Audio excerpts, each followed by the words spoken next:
Mama. Mama. Indaba nje.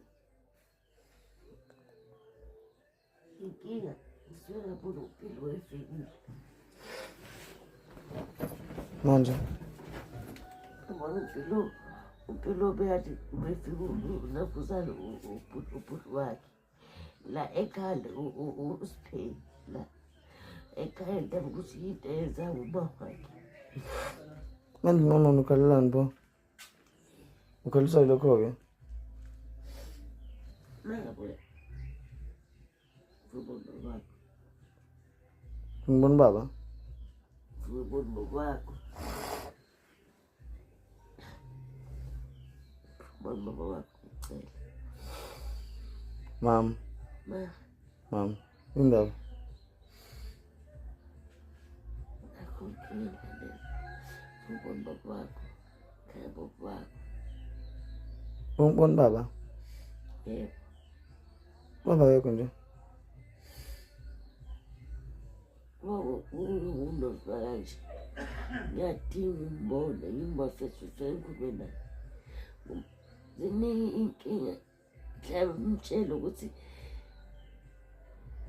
aphe iy'ngane zakhe. Kose ube nini kanele.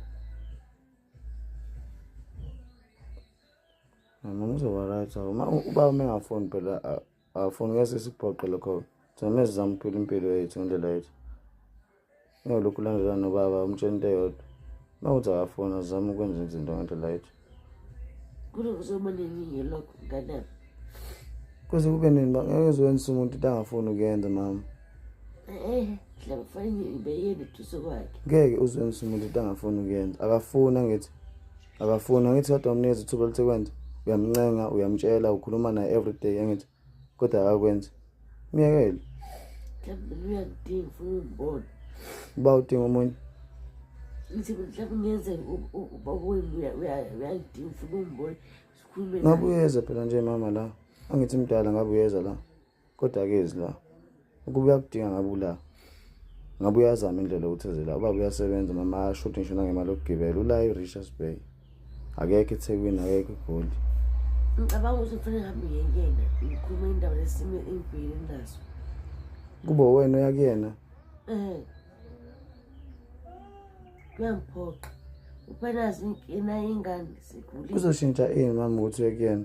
Anokhuluma naye efonini kodwa akezi la. Moya kuyena uzokuphatha kakhulu. Indaba wena ungazama ukuphila impilo yakho sikhulisane sodwa sibheke phambili ngempilo. Nje manje le ndawo ohlala kuyona ayikho right. Impilo iphilayo uphuza every day. Uhlezi nje mama uphuzile. Yabo uthi nengqondo yakho ayisasebenzi ngendlela ekumele abesebenza ngayo yenza izinto ekumele abeyazenza. Usuhlezi ucabanga into eyodwa every time. Hlezi worried ngobaba. Ngeke ngidlala ubaba wakho ngeke. Ngidlala ubaba wakho. Yes, ngeke. Ngoba akafuni ngikhuluma naye asizwani. Yabo nje ziningi efana ngikhulume naye. Miyekele mama. Miyekele mama bethu.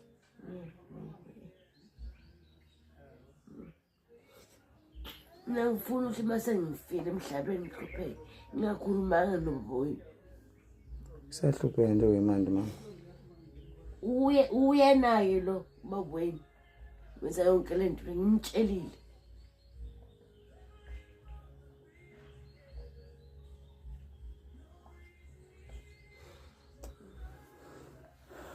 Amsebenzeni mina bethu.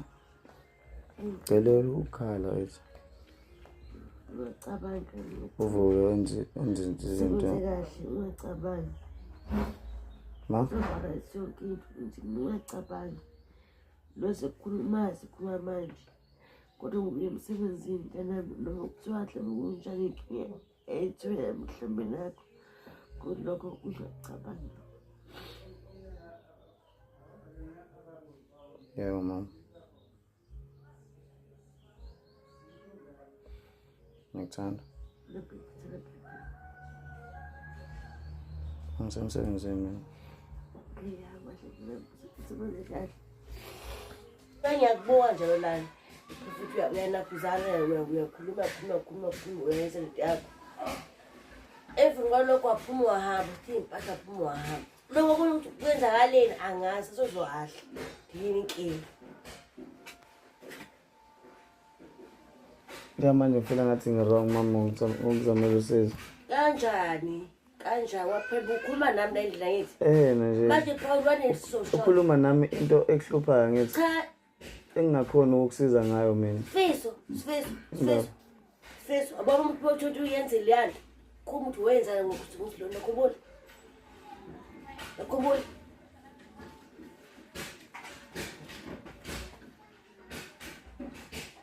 ngenzani ngosilonda mama chawe wena kuza nosifiso yakhuma uthi wenzani ngenzani mama awusakhumbuli ukuthi ngaphosta ku-TikTok ngicela usizo ngayo manaki lokho kuthi ukwenzile ngenze njalo futhi na this time nje awuphinde befuna usizo nje futhi lento ekhuluma uyazizwa futhi uyazizwa ngicabanga kahle la engqondweni yakho lento oyenzile hawu ungalihlawu khuluma nawe nje uyicabange kahle la engqondweni yakho mina mama ngazi kumele ngenze njani mama yonke lento lekuhluphayo uyikhuluma nami ngingedwa ngizoyikhuluma nobani mina okay muqeda ukungitshela mama mina into obhekene nayo bese mina ngikhuluma nobani bese ngithini mina kulowo muntu ngisizakala kanjani ngikusiza kanjani mina ungangivumeli ukuthi ngizame ukuthola usizo kubantu aba-professional onjani obani lapho bakhona abantu abadila nento obhekene nayo mama yini mama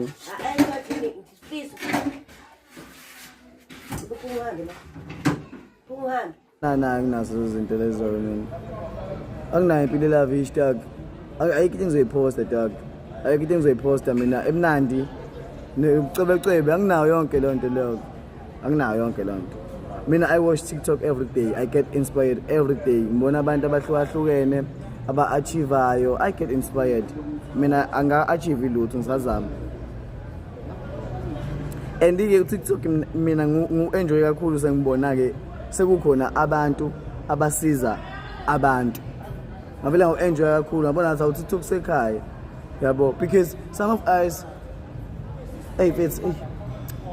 bafethu mina fethi ngitshela TikTok mina uyi-easy reach bafethu kimi mina ukucabanga kwami u-TikTok indlela elula yokukhuluma nabantu abayilento obafunayo wena mhlawumbe ngale ndlela ofuna ngayo wena abanye bawusebenzisa uku-entertain abanye abantu nokuposta izinto abanye bakusebenzisa kanjalo but mina at this phase of life le ngibhekene nayo njengamanje ngibona TikTok ngawusebenzisa ukuthi ngithole usizo yabo futhi ngisho bekuthiwa khona abantu abawu-10 lapha phambi kwami ngibabona engathi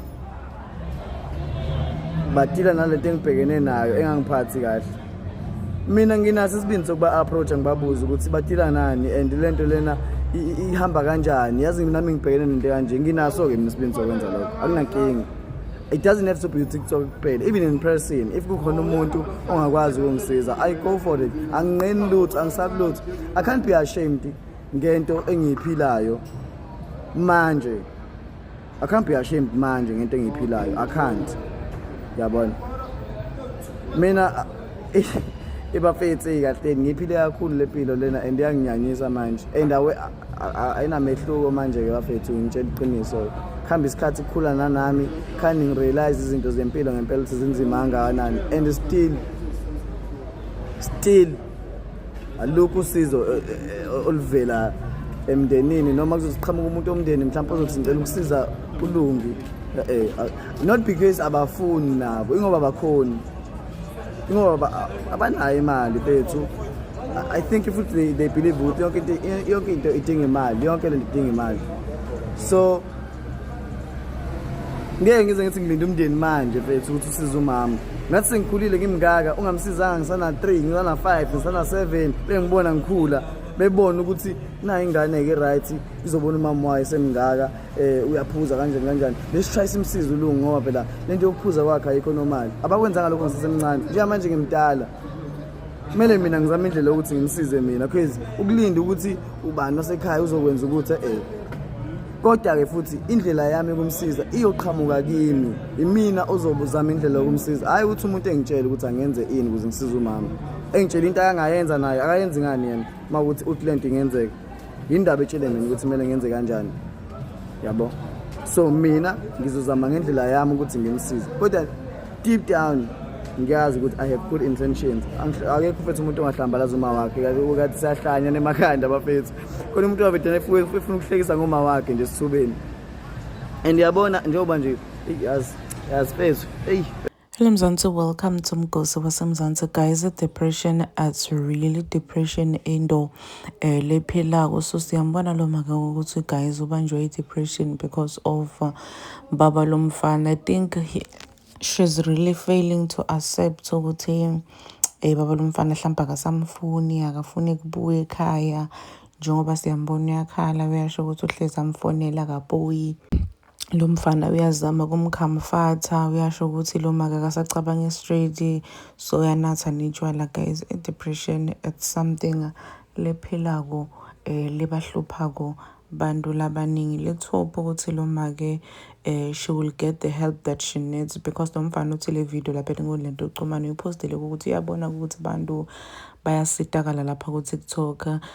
At first bekasaba lihlazo ukuthi mangayiposta le video ngidohlambala tamndeni, but uthi ngiyento enjani because ngiyalidzinga lisito. Please do comment what you think below down on the comment section. Don't forget to hit the notification bell. I will see you on the next one. I'm signing out. Goodbye.